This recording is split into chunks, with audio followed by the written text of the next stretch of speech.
মিথির গল্পন্যাসে আজকে পড়ছি হুমায়ূন আহমেদের উপন্যাস ময়ূরাক্ষীর সপ্তম ও শেষ পর্ব। উপন্যাস পড়া আপনাদের যদি ভালো লেগে থাকে অথবা উপন্যাসটি যদি আপনাদের ভালো লেগে থাকে তাহলে অবশ্যই চ্যানেলটি সাবস্ক্রাইব করে রাখবেন এবং একটি লাইক করে দিবেন। ভালো লাগা অথবা খারাপ লাগা কমেন্ট করে জানাতে ভুলবেন না। ধন্যবাদ।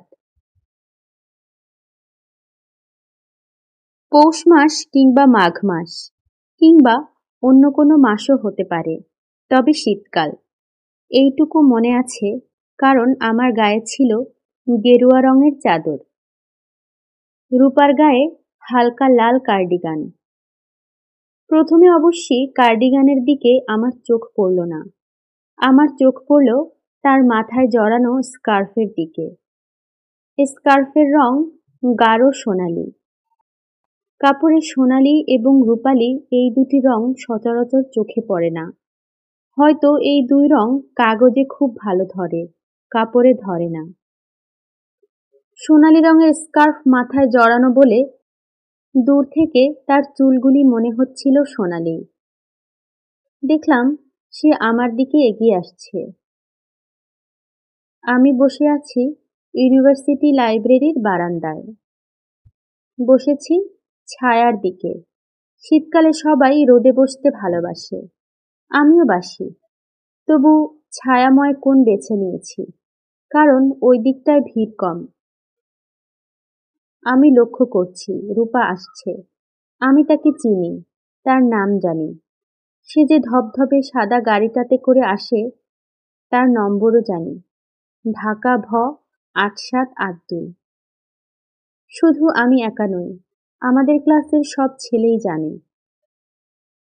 সবাই কোনো না কোনো ছলে রূপার সঙ্গে কথা বলেছে। অনেকেই তার বাসায় গেছে। অতি উৎসাহী কেউ কেউ তার জন্যে নোট এবং বইপত্র জোগাড় করেছে। রূপার জন্মদিনে সব ছেলেরা মিলে একটা জল রং ছবি উপহার দিল। ছবিটার নাম বর্ষা। ছবির বিষয়বস্তু হচ্ছে একটি মেয়ে কদম গাছের একটি নিচু ডালে হাত দিয়ে মেঘমেদুর আকাশের দিকে তাকিয়ে আছে। চমৎকার ছবি। ছবিটা পাওয়া গিয়েছিল বিনা পয়সায়, তবে বাঁধাতে খরচ হলো 500 টাকা। সেই টাকা আমরা সবাই চাঁদা তুলে দিলাম। রূপা হচ্ছে সেই ধরনের মেয়ে যার জন্যে চাঁদা তুলে কিছু একটা করতে কারোর আপত্তি থাকে না। ছেলেরা গভীর আগ্রহ এবং আনন্দ নিয়ে এদের সঙ্গে মেশে এবং জানে এই জাতীয় মেয়েদের সঙ্গে তারা কখনোই খুব ঘনিষ্ঠ হতে পারবে না। এরা যথাসময়ে বাবা মার পছন্দ করা একটি ছেলেকে বিয়ে করবে, যে ছেলে সাধারণত থাকে বিদেশে। রূপা আমার সামনে এসে দাঁড়ালো, মাথার স্কার্ফ খুলে ফেলে বলল, কেমন আছো? রূপাকে যেমন সবাই তুমি করে বলে, রূপাও তেমনি সবাইকে তুমি করে বলে। তার সঙ্গে দীর্ঘ 2 বছরে আমার কোনো কথা হয়নি, আজ হচ্ছে। আমি তার দিকে তাকিয়ে হাসলাম, আন্তরিক সুরে বললাম, ভালো আছি, আপনি কেমন আছেন? রূপা বিভ্রান্ত হয়ে গেল। আমি আপনি করে বলবো তা সে আশা করেনি। তাকে অপ্রস্তুত এবং লজ্জিত মনে হলো। সে এখন কি করে তাই আমার দেখার ইচ্ছে। তুমি করেই চালিয়ে যায় না আপনি ব্যবহার করে। বাংলা ভাষাটা বড়ই গোলমেলে, মাঝে মাঝেই তরুণ তরুণীদের বিভ্রান্ত করে। রূপা নিজেকে সামলে নিল, সহজ গলায় বলল, আপনি আপনি করছেন কেন? আমাকে অস্বস্তিতে ফেলবার জন্যে? আমি এত সহজে অস্বস্তিতে পড়ি না। আমি বললাম, বসো রূপা। রূপা বসতে বসতে বলল, অনেকদিন থেকেই আপনার সঙ্গে আমার কথা বলার ইচ্ছা। কথা বলো। কেন কথা বলার ইচ্ছা তা তো জিজ্ঞেস করলে না? জিজ্ঞাসা করলাম না, কারণ কেন কথা বলার ইচ্ছা তা আমি জানি। তুমি লক্ষ্য করেছ যে আমি তোমার প্রতি তেমন কোনো আগ্রহ বোধ করিনি। গায়ে পড়ে কথা বলতে যাইনি, টেলিফোন করিনি, হঠাৎ বাসায় উপস্থিত হইনি। ব্যাপারটা তোমার অহংকারে লেগেছে। সুন্দরী মেয়েরা খুব অহংকারী হয়। তারা সবসময় তাদের চারপাশে একদল মুগ্ধ পুরুষ দেখতে চায়। রূপা মাথার চুল ঝাঁকিয়ে বলল, তোমার কথা মোটেও ঠিক না। আমি সেজন্য তোমার কাছে আসিনি। আমি শুনেছি তুমি ভবিষ্যতের কথা বলতে পারো, হাত দেখতে পারো, অলৌকিক কিছু ক্ষমতা তোমার আছে। আমি সেই সম্পর্কে জানতে চাই। আমার সঙ্গে মিথ্যা বলার দরকার নেই। সত্যি করে বলো, তোমার কি এ জাতীয় কোনো ক্ষমতা আছে? আছে। কি ধরনের ক্ষমতা? আমার একটা নদী আছে, যে কোনো সময় সেই নদীটাকে বের করতে পারি। রূপা বিরক্তিতে ভুরু কুঁচকে বলল, এইসব আজেবাজে কথা বলে লাভ নেই। তুমি আমাকে কনফিউজ করতে পারবে না। আমার সম্পর্কে কি তুমি কিছু বলতে পারো? অবশ্যই পারি। তুমি একটা লাল গাড়িতে করে আসো, সম্ভবত গাড়ির নাম্বার ঢাকা ভ 8782। রূপার ঠোঁটের কোণে হাসির আভাস দেখলাম। সম্ভবত আরো কিছু বলতে পারি। বলবো? বলো। খুব ছোটবেলায় তুমি ইলেকট্রিকের তারে হাত দিয়ে দুহাত পুড়িয়ে ফেলেছিলে। রূপা চোখ তীক্ষ্ণ করে বলল, কি করে বললে? অলৌকিক ক্ষমতায়। অলৌকিক ক্ষমতা না ছাই। আমার এই গল্প সবাই জানে। আমি অনেকের সঙ্গে হাত পুড়ে যাওয়ার গল্প করেছি। আমার মনে হয় আমাদের ক্লাসের সব ছেলেই জানে। তুমি আমাদের কারো কাছ থেকে শুনেছ, ঠিক না? হ্যাঁ, ঠিক। তাহলে তোমার কোনো ক্ষমতা টমতা নেই? না। তবে একটা নদী আছে। নদীটার নাম ময়ূরাক্ষী। আবার ফাজলামি করছো? ফাজলামি করছি না। নদীটা সত্যি আছে। এবং আমার কোনো ক্ষমতা যে নেই তাও ঠিক না। কিছু ক্ষমতা আছে। কেমন? যেমন ধরো, আজ তোমাকে নিতে গাড়ি আসবে না। তোমাকে রিক্সা নিয়ে ফিরতে হবে। এটা ঠিক হয়েছে। কাকতালীয়ভাবে বলে ফেলেছ। আমাদের গাড়ি গ্যারেজে। সাইলেন্সার পাইপ নষ্ট হয়ে গেছে, সারাতে দিয়েছে। এছাড়াও আমি বলতে পারি, তোমার হ্যান্ডব্যাগে কত টাকা আছে? কত আছে? 100 টাকার নোট আছে 2টা, একটা 20 টাকার নোট, 1 টাকার নোট আছে 7টা, কিছু খুচরা পয়সা, কত বলতে পারছি না। রূপা হাসি মুখে তাকিয়ে রইল। আমি বললাম, বাক্স খুলে তুমি গুনে দেখো ঠিক বললাম কিনা। আমি গুনতে চাই না। গুনতে চাও না কেন?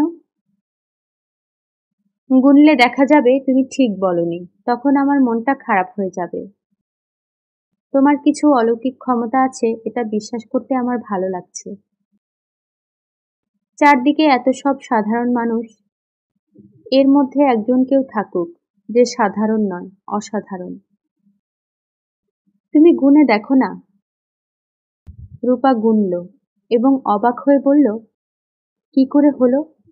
কি করে তুমি বলতে পারলে? আমি বললাম, আমি জানি না রূপা। মাঝে মাঝে কাকতালীয়ভাবে আমার কিছু কথা মিলে যায়।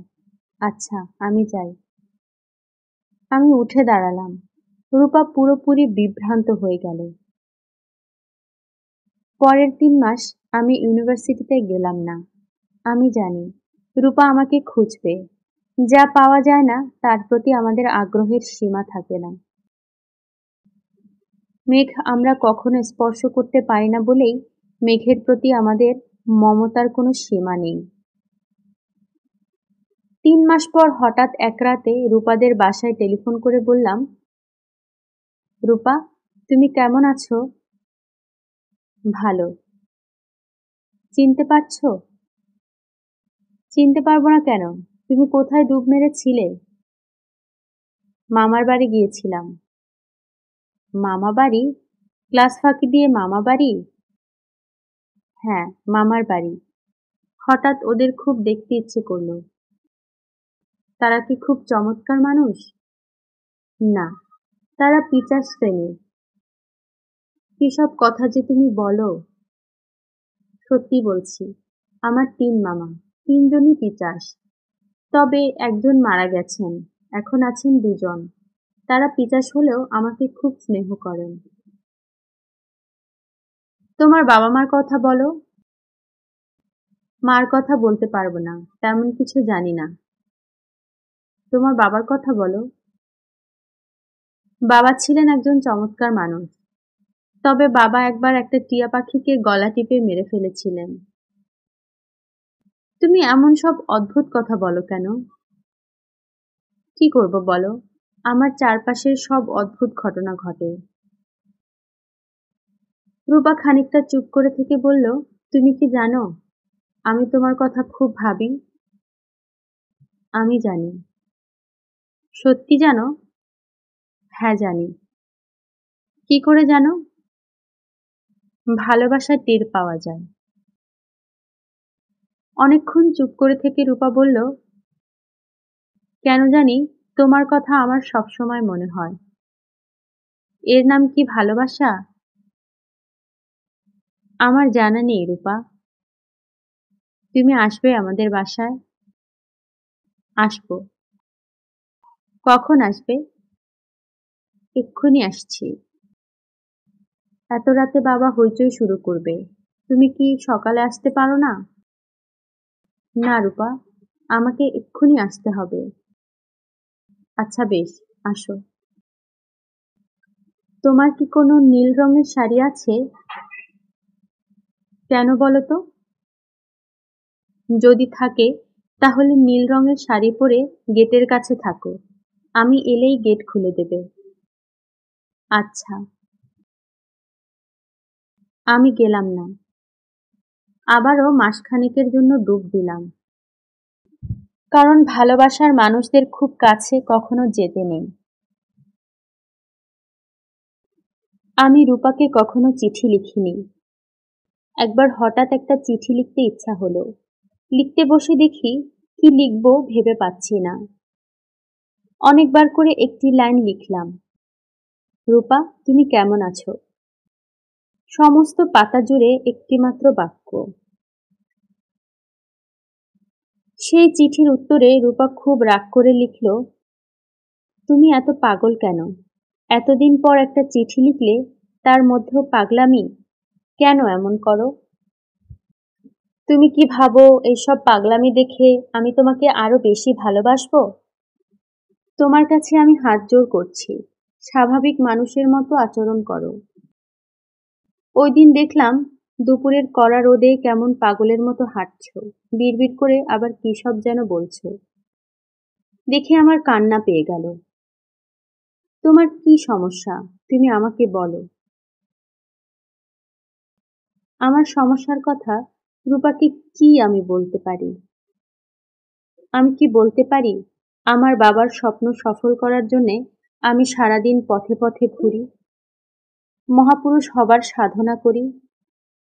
যখন খুব ক্লান্ত অনুভব করি তখন একটি নদীর স্বপ্ন দেখি, যে নদীর জল ছুঁয়ে ছুঁয়ে একজন তরুণী ছুটে চলে যায়, একবার শুধু থমকে দাঁড়িয়ে তাকায় আমার দিকে, তার চোখে গভীর মায়া ও গাঢ় বিষাদ।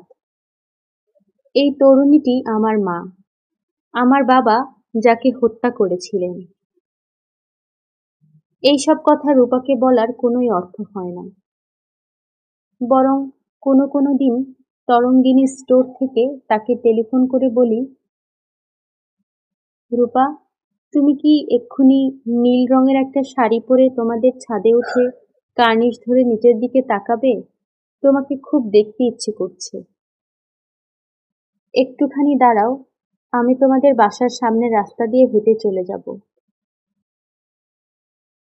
আমি জানি রূপা আমার কথা বিশ্বাস করে না, তবু যত্ন করে শাড়ি পরে, চুল বাঁধে, চোখে কাজলের ছোঁয়া লাগিয়ে ছাদের কার্নিশ ধরে দাঁড়ায়। সে অপেক্ষা করে, আমি কখনো যাই না।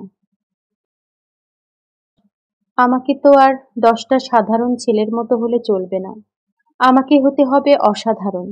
আমি সারাদিন হাঁটি, আমার পথ শেষ হয় না। গন্তব্যহীন গন্তব্যে যে যাত্রা, তার তো কোনো শেষ থাকার কথাও নয়। শুনছিলেন হুমায়ুন আহমেদের উপন্যাস ময়ূরাক্ষীর শেষ পর্ব। খুব শীঘ্রই নতুন কোনো গল্প অথবা উপন্যাস নিয়ে আপনাদের সামনে হাজির হব। ততক্ষণ পর্যন্ত ভালো থাকবেন, সুস্থ থাকবেন। আর উপন্যাসটি যদি ভালো লেগে থাকে তাহলে অবশ্যই চ্যানেলটি সাবস্ক্রাইব করে দিবেন আর একটি লাইক করে দিবেন। আপনাদের ভালো লাগা মন্দ লাগা যে কোনো মন্তব্য করতে পারেন। ধন্যবাদ।